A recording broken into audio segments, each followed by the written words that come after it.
Join দর্শক বন্ধুরা, কেমন আছেন সবাই? আশা করি সবাই অনেক অনেক ভালো আছেন। বন্ধুরা, বর্তমানে আমি রয়েছি রামকৃষ্ণ নার্সারিতে, আর আমাদের সাথে রয়েছেন শ্রীকান্ত দা, আপনাদের সকলের পরিচিত, যিনি নার্সারির জন্য, বিশেষ করে কাঁঠাল চাষের জন্য পুরো পশ্চিমবঙ্গে ভাইরাল হয়ে আছেন। এবং পশ্চিমবঙ্গের অন্যতম যদি একটা সেরা নার্সারি বলি আমরা, তাহলে ভুল বলা হবে না। আমি কিন্তু একটা বিশেষ খবর শুনে কিন্তু আমি এখানে আজকে এসেছি। শ্রীকান্ত দা নাকি ফ্রিতে সবাইকে চারা বিলি করছেন। সেই বিষয়ে আলোচনা করব যে উনি হঠাৎ করে কি উদ্যোগ হলো যে ফ্রিতে সবাইকে চারা বিলি করে বেড়াচ্ছেন পুরো পশ্চিমবঙ্গ জুড়ে। কি বিস্তারিত রয়েছে সম্পূর্ণ জানবো এই নার্সারির সম্বন্ধে। নতুন সিজন আসতে চলেছে। গত বছর যেরকম শ্রীকান্ত দা পশ্চিমবঙ্গের আনাচে কানাচে, মানে উত্তরবঙ্গ থেকে দক্ষিণবঙ্গ, পূর্ববঙ্গ থেকে পশ্চিমবঙ্গ, সব জায়গায় উনি নার্সারি করেছেন এবং নতুন নতুন বাগান তৈরি করেছেন। এবছর আবার উনি নতুন করে হাজারো বাগান তৈরি করে চলেছেন। পুরো বিস্তারিত জানবো শ্রীকান্ত দার সাথে। আজকের কোনো বাগানে নয়, শ্রীকান্ত দার নিজস্ব নার্সারিতে দাঁড়িয়ে শ্রীকান্ত দার সাথে কথা বলবো। শ্রীকান্ত দা, নমস্কার। নমস্কার। নমস্কার। কেমন আছেন আপনি? আপনার দর্শকদেরও আন্তরিকভাবে নমস্কার। ভগবান শ্রীকৃষ্ণের কৃপায় ভালো আছি। আপনি আশা করি ভালো আছেন। আমিও অনেক অনেক ভালো আছি। আচ্ছা, যে খবরটা শুনে আপনার এখানে আসা আজকের, সেটা হলো আপনি নাকি ফ্রিতে চারা বিলি করছেন পুরো পশ্চিমবঙ্গ জুড়ে। আপনি যেটা বলছেন, হ্যাঁ, এটা 100% সত্য। আচ্ছা। রামকৃষ্ণ নার্সারি হ্যাঁ, দীর্ঘদিন ধরে যে কাজটা করে আসছে, আচ্ছা কৃষকের সাফল্যের উপর। আচ্ছা। এখন আমাদের রামকৃষ্ণ নার্সারি সেটা হচ্ছে কাঁঠাল চাষের সম্প্রসারণ কেন্দ্র। আচ্ছা, রামকৃষ্ণ নার্সারি এখন আর নেই? রামকৃষ্ণ নার্সারির উদ্যোগই তৈরি কাঁঠাল চাষের সম্প্রসারণ কেন্দ্র। আচ্ছা আচ্ছা আচ্ছা। এর কাজ কি করবেন আপনারা? এর কাজ আমি বলে দিচ্ছি। ধরুন, আপনি যে কোনো নার্সারিতে যাবেন, আচ্ছা, সেখানে আপনি আম, জাম, লেবু, লিচু, মালটা, পেয়ারা সবই পাবেন। উদ্দেশ্য বিক্রি, বিক্রি হলেই পয়সা। আচ্ছা। আমাদের এই কাঁঠাল চাষ সম্প্রসারণ কেন্দ্রে আপনি কাঁঠাল বা এঁচড়ের চারা ছাড়া কিছুই পাবেন না। শুধু আপনার নার্সারিতে কাঁঠালের চারাই পাওয়া যায়? হ্যাঁ, এবং এর সাথে আমরা পরামর্শটুকু দিয়ে থাকি। তার জন্য আমাদের কিছু প্রশিক্ষণ শিবিরের আয়োজন করি, সেগুলো দিয়ে থাকি। আপনি যে ফ্রি চারার কথা বললেন, দেখুন, আমি এই স্বপ্ন নিয়ে এসেছিলাম যে আমার কৃষক পায়ে চটি পরে, কাঁধে গামছা ফেলে 4 চাকা শোরুমে 4 চাকা কিনতে যাবে। আচ্ছা, সেই স্বপ্ন আজকে বাস্তব। আমার বহু কৃষক যাচ্ছেন। অবশ্যই বহু কৃষক। আপনি নিজেও যাচ্ছেন। এটা ঠিকই। এর মধ্যে একটা কথা বলি, আমার গরিব কৃষকরা সব সময় আর্থিকভাবে পেরে ওঠে না। অবশ্যই তাদের জন্য আমরা কিছু ব্যবস্থা করেছি। আপনি যে ফ্রি চারার কথা বলছেন, অবশ্যই ফ্রি চারা। আচ্ছা, আমি এই ভিডিওর মধ্যে আলোচনা করে দিচ্ছি, আপনারা দেখতে থাকুন। আচ্ছা, তাহলে দর্শক বন্ধুরা ভিডিওটা সম্পূর্ণ দেখতে থাকুন। ভিডিও শেষে গিয়ে আপনাদেরকে জানাচ্ছি কারা কারা ফ্রিতে চারা পেতে পারেন, কোন কোন জেলায় পেতে পারেন, না পুরো পশ্চিমবঙ্গে পেতে পারেন। পুরো বিস্তারিত আপনাদের সঠিক তথ্য দেওয়া হবে। এবছর তো নতুন সিজন আসতে চলেছে। আচ্ছা, এবার নার্সারি সম্বন্ধে একটু আলোচনা করি। গত বছর যে নার্সারিগুলো করেছিলেন, হ্যাঁ, তার ভিতরে কতগুলো এখন সাকসেসফুল রয়েছে? 100% বললে ভুল বলা হবে। আচ্ছা, 98%। কারণ অনেক কৃষক ভাবেন লাগালেই গাছ। আমি ওনাদের উদ্দেশ্যে বলবো, মানে লাগালেই ফলন, লাগালেই গাছ। আচ্ছা, গাছ হলে তো ফলন। কিন্তু ওনাদের উদ্দেশ্যে বলবো, গাছ একটা আপনি সহজে পেতেই পারেন, কিন্তু তার সুষ্ঠু পরিচর্যার মাধ্যমে গাছটা বেঁচে ওঠে। এর মূল হচ্ছে জল নিয়ন্ত্রণ। আচ্ছা, জল বেশি বা কম আমি প্রত্যেকটা ভিডিওতে বলি। মানে এই চারা সব থেকে বড় শত্রু হচ্ছে জল না, সব থেকে বন্ধু হচ্ছে জল, আবার সব থেকে শত্রুও হচ্ছে জল। মানে জল জমানো যাবে না। জল জমানো যাবে না। আচ্ছা দর্শক বন্ধুরা, এরকম কিন্তু ভুল আপনাদের অনেকের হয়ে থাকতে পারে। অনেকের এই জল জমার জন্য কিন্তু বাগান বন্ধ হয়ে যেতে পারে। সেই কথাগুলোই দাদা বলে দিচ্ছেন। আচ্ছা দাদা, গত 16 বছর কি 20 বছর ধরে আপনি বাগান করছেন। যে যত বেশি যে লাইনে থাকবে তার তত বেশি এক্সপিরিয়েন্স বাড়বে, ঠিক আছে? আর তার যেমন আপনি নার্সারি লাইনে রয়েছেন, আপনি এত বছর ধরে করছেন, যে এইটা ভুল হয়েছে মানে একটা রিসার্চের মতো আপনি কাজ করেছেন। আচ্ছা, গত বছরে যেসব বাগানগুলো হয়েছে, বা আপনি আরও 5 বছর আগে 10 বছর আগে যেসব বাগানগুলো হয়েছেন, প্রত্যেক বাগানটাই আমার দর্শকদের দেখিয়েছি। কিন্তু দর্শকদের একটা এখানে কথা হয়েছে যে আপনি প্রথমে যেভাবে বলেছিলেন যে আপনার 13 মাসে 14 মাসে ফলন আসে, ঠিক আছে? 18 মাস। আচ্ছা, 18 মাসে ফলন আসে। এবার অনেক বাগানে ফলন আসছে না, এর কিছু কারণ যদি একটু বলতেন। এর মধ্যে একটা আপনাকে বলি, আমরা বলছি 18 মাস থেকে আপনি ফলন নিতে পারবেন। আচ্ছা, যদি আপনি সঠিক পরিচর্যাটা করেন। কেন সঠিক পরিচর্যাটা? আমাদের যে থোকাগুলো বেরোয় না, ওই থোকার সাইজটা হচ্ছে 1 ইঞ্চি বেড নিয়ে বেরোয়। আচ্ছা, ধরুন এই গাছটা থেকে থোকাটা বেরোবে 1 ইঞ্চি বেরোবে, কাণ্ডটা আপনার এই গিট টু গিট না না না, এখান থেকে যে ফলের থোকাটা বেরোবে ও আচ্ছা আচ্ছা আচ্ছা, সেটা 1 ইঞ্চি থোকা নিয়ে বেরোবে। 1 ইঞ্চি থোকা না। 1 ইঞ্চি সাইজ হবে থোকাটা, আচ্ছা, এটাকে মোট বলবো, থোকার হ্যাঁ। মোটাটা যদি আমরা বলি। হ্যাঁ। সেক্ষেত্রে গাছটা আপনার মিনিমাম 4 ইঞ্চি মোটা হতে হবে, আচ্ছা আচ্ছা আচ্ছা, তবেই তো আপনি সেভাবে ফলনটা নিতে পারবেন। আর যেহেতু ভালো ভ্যারাইটি, হ্যাঁ। ও তো ফল দেওয়ার জন্য ছটফট করবে, সেক্ষেত্রে 8 মাস 10 মাস 7 মাস। তার মানে দর্শক বন্ধুরা, আপনারা অনেকেই বলেন যে 2 বছরে ফলন আসেনি, 1 বছরে ফলন আসেনি। শ্রীকান্ত দা যেটা বলতে চাইছেন সেটা হলো যে আপনাকে চারা কিনলেই হবে না, আপনাকে কিন্তু চারার একটা সঠিকভাবে পরিচর্যাও করতে হবে, পরিচর্যাও করতে হবে, তারপরে গিয়ে ফলন আসবে আর কি। সঠিক পরিচর্যা হলে 18 মাসে ফলন আপনার ছোট গাছেও চলে আসবে। হ্যাঁ। দেখুন, আপনি ফলন বলতে কি বোঝাতে চাইছেন?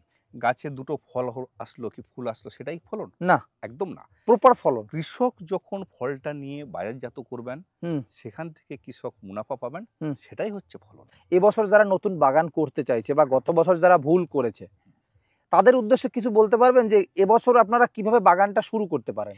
ছোট্ট করে একটু বলবেন। বলতে গেলে তো অনেক কিছু বলতে হয়, দেখুন, যে বিশেষ কোন বিষয়গুলো ধ্যান রাখতে হবে, এলাকা কেমন হতে হবে। আমি কতগুলো বলি। বাগান যদি আপনাকে করতে হয়, প্রথম হচ্ছে উন্নত চারা উন্নত চারা, আর উন্নত পরিচর্যা। আর সে তো আপনি দিচ্ছেন। দেখুন, আমাদের সেই আয়ত্ত কোথায় যে এত প্ল্যান্ট আমরা দিতে পারবো? যে হারে মার্কেটে চাহিদা, তাহলে ভালো গুণমান সম্পূর্ণ চারা পেতে গেলে কৃষককে নিজের চারাটা নিজেদেরকেই তৈরি করতে হবে। শ্রীকান্ত দা, সব থেকে বড় একটা কন্ট্রোভার্সি রয়েছে আপনাকে নিয়ে, সেটা একটু বলি। বলুন বলুন বলুন। কারণ খোলাসা যখন হচ্ছে, বছরের প্রথমের ভিডিও মানে চাষের প্রথমের ভিডিও, খোলাসা হওয়াই ভালো। এই যে চারাটা আপনি বিক্রি করছেন, হ্যাঁ। এই চারাটার হাইট কতটুকু আছে? Approx 1.5 foot. 1.5 ফুট। নিচে মাটি কতটুকু আছে? 5-6 প্যাকেটে আপনার 600 গ্রাম মাটি আছে।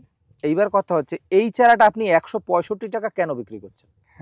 কৃষক চাই সাফল্য, কৃষক চাই উন্নত প্ল্যান্ট। হুম। আমি কেন বিক্রি করছি এটা প্রশ্ন না, এটাই প্রশ্ন করছে সবাই, আমি আমি বলে যে দিচ্ছি। চারার একটা দামের 165 টাকা হয় কিভাবে? দেখুন, আজ পর্যন্ত যারা 20 টাকা 50 টাকায় গাছ বিক্রি করেছেন, হ্যাঁ। বা এত নার্সারি, হুম। রামকৃষ্ণ নার্সারি কিন্তু নার্সারি না, হুম। এটা কাঁঠাল চাষের সম্প্রসারণ কেন্দ্র। এই জায়গাটা আপনাকে ভাবতে হবে। আমাদের যে প্রসেস, হ্যাঁ। আমরা তো কৃষকদেরকে পাটে পাটে, আপনি একটা প্রতিবেদন করুন না, কৃষক তার নিজের চারাটাই নিজেরা তৈরি করে নেবে, তাহলে তো আর রামকৃষ্ণ নার্সারিতে আসতে হবে না। অবশ্যই সেটা করবো, কিন্তু আপনি দামটা আগে আমাকে খোলাসা করুন। আপনি যে 165 টাকা রাখছেন, দেখুন দাদা, আমি কিন্তু একেবারে কথা ক্লিয়ার বলি। 165 টাকা যে আমাদের দাম আছে, হুম। আমাদের যে প্রোডাকশন কস্ট, হুম। প্রোডাকশন কস্টের সর্বকম মূল্যে হুম। রামকৃষ্ণ নার্সারি কাঁঠাল চাষের সম্প্রসারণ কেন্দ্র থেকে হুম। কৃষকদেরকে তুলে দেয়। আমি মনে করি, কেন 25 থেকে 30 হাজার গাছ প্রোডাকশন করার জন্য আমাদের 10 হাজারের বেশি মাদার গাছ আপনি ভিডিও করবেন, বা যে কোনো মানুষ এসে প্রতিবেদন করার জন্য একটা চারা তৈরি করতে আপনার ক টাকা খরচা আছে? আমি বলে দিচ্ছি, আমাদের 10 হাজার মাদার প্ল্যান্ট আছে, হুম। 5 লক্ষের বেশি বীজের গাছ। হুম। আমরা সরেসটা নিই। আপনি একটা চারায় ক টাকা লাভ করেন? দেখুন, আজও শ্রীকান্তদের মাটির ঘরে বাস করে, আপনি বুঝুন না। হ্যাঁ বন্ধুরা, এটা সত্যি কথা। কারণ শ্রীকান্ত দা এত বড় লোক হয়ে যায়নি। আমি তার বাড়িতে অনেকবার গিয়েছি, থেকেছি, দেখেছি শ্রীকান্ত দা সেই মাটির ঘরেই কিন্তু এখনো বাস করে। যেটা আপনারা এই এলাকায় আসলে পরে যাদের 5 বিঘা জমি চাষের আছে, তারাও দোতলা বাড়িতে বাস করে, কিন্তু শ্রীকান্ত দা এখনো মাটির বাড়িতে বাস করে। আমি সেইটাই মাঝে মাঝে বুঝতে পারি না। চারা যদি 165 টাকা বিক্রি করে শ্রীকান্ত দা, অনেকে এটা বলে যে শ্রীকান্ত দা একটা চারায় খরচা করে 5 টাকা, 160 টাকা লাভ করে। দেখুন, সেটা তাদের ধারণা, কে কোনটা ধারণা করলো সেটা আমি তো পরিবর্তন করতে সেদিকে তো যাবো আমার না। বিজনেস চলবে না। না, আপনি এখানে ভুল বললেন।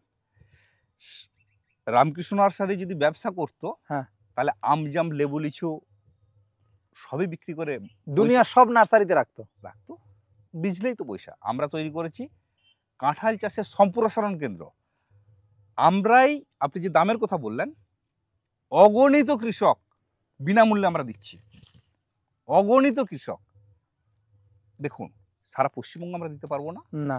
আমাদের উদ্দেশ্য বলে দিই, কৃষকের সাফল্য। হ্যাঁ। সেই জন্য বাঁকুড়া ডিস্ট্রিক্টের কিছুটা অংশ, পুরুলিয়া ডিস্ট্রিক্টের কিছুটা অংশ, ঝাড়গ্রামের কিছুটা অংশ, পশ্চিম মেদিনীপুরের কিছুটা অংশ আমরা শুরু করেছি। সেখানে কৃষকদেরকে যৌথভাবে চাষটা করতে হবে। হ্যাঁ। ধরুন 10টা চাষি একসাথে চাষটা করলো, সেক্ষেত্রে আমার গিয়ে সার্ভিস দেওয়াটা সহজ, এবং সম্পূর্ণ চারাটা আমি বিনামূল্যে দেবো।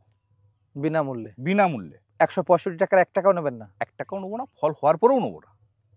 কোনোদিনই নেবেন না? কোনোদিনই নেবো না। ম্যাক্সিমাম চারা কতটুকু কটা পেতে পারে এক একজন? 1 বিঘা করে দেবো। 1 বিঘা কটা চারা সেটা? আর বলে দেবো সেটা। না, আপনার 1 বিঘা হিসেবে কটা লাগে? অ্যাপ্রক্স 100। 100। 100 তার মানে 1 বন্ধুরা বিঘা করে দেবো, কিন্তু 100 করে চারা ফ্রি দিচ্ছেন? হ্যাঁ, কিন্তু কিছু ক্রাইটেরিয়া আছে। কিরকম ক্রাইটেরিয়া? ওনাকে হ্যাঁ। আমাদের কাছে একটা প্রশিক্ষণ নিতে হবে, আচ্ছা। যার মূল্য মাত্র 200 টাকা আমরা নেবো। হ্যাঁ। একটু জাস্ট ওই রুম টুমের খরচের জন্য। হ্যাঁ। কারণ প্রাথমিক ধারণাটা উনি পেলেন। কারণ সারাদিন থাকলে তো নাস্তা খরচাও আছে। সেসব করবো আমরা। ওনার লাঞ্চ, টিফিনের ব্যবস্থাও করব। ওই 200 টাকার মধ্যে? না, খরচ আমার 400-500 হতে পারে। হ্যাঁ। একটা ন্যূনতম পয়সা আমরা কেন নেবো? অনেক অকৃষক ঢুকে যান, সেখানে প্রকৃত কৃষকরা চান্স পান না। হ্যাঁ। আর একটা, ওনার সাথে আমি এগ্রিমেন্ট করব। আবার কি এগ্রিমেন্ট করবেন? এগ্রিমেন্ট মানে উনি তো গাছটা নিজে জলে ফেলে দিতে পারেন। হ্যাঁ। গাছটা বাঁচিয়ে রাখতে হবে ওনাকে। আপনি কি জায়গা আগে পরিদর্শন করে তারপরে দেবেন? তার জায়গায় যদি মানে জায়গা যদি সেরকম অনুকূল না থাকে? না, দেবো না। ওনার উঁচু জমি হতে হবে, হুম। জল দেওয়ার ব্যবস্থা থাকতে হবে, হুম। তবেই আমরা জল নামারও ব্যবস্থা থাকতে হবে? জল নামারও ব্যবস্থা থাকতে হবে।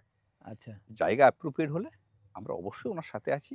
তার মানে আমার স্বপ্ন, হ্যাঁ, ওনারা কাঁধে গামছা দিয়ে, হ্যাঁ, চটি পরে, মার্সিডিজ নিয়ে চলুক? না ওটা অতটা বলবো না, তাহলে 4 চাকা যেন কিনতে পারে, যেমন আমার বহু পুরনো চাষি কিনেছে, হ্যাঁ, এনারাও কিনবে। তাহলে এই যে 20 টাকা চারা বিক্রি করে সেই গাছে ফলন হয়েছে, তাহলে তারা মিথ্যা কথা বলছে?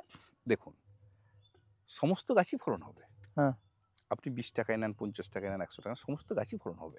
কিন্তু রামকৃষ্ণ নার্সারির বাগান যেভাবে ফলন দেয়, পশ্চিমবঙ্গের বুকে আপনি 10টা বাগান মানে দেখেছেন না? কথা তো এটা হয়ে গেল যে আপনি স্টারবক্সেরও কফি খেতে পারেন, আর বাজারে চার দোকানে গিয়ে 20 টাকারও কফি খেতে পারেন।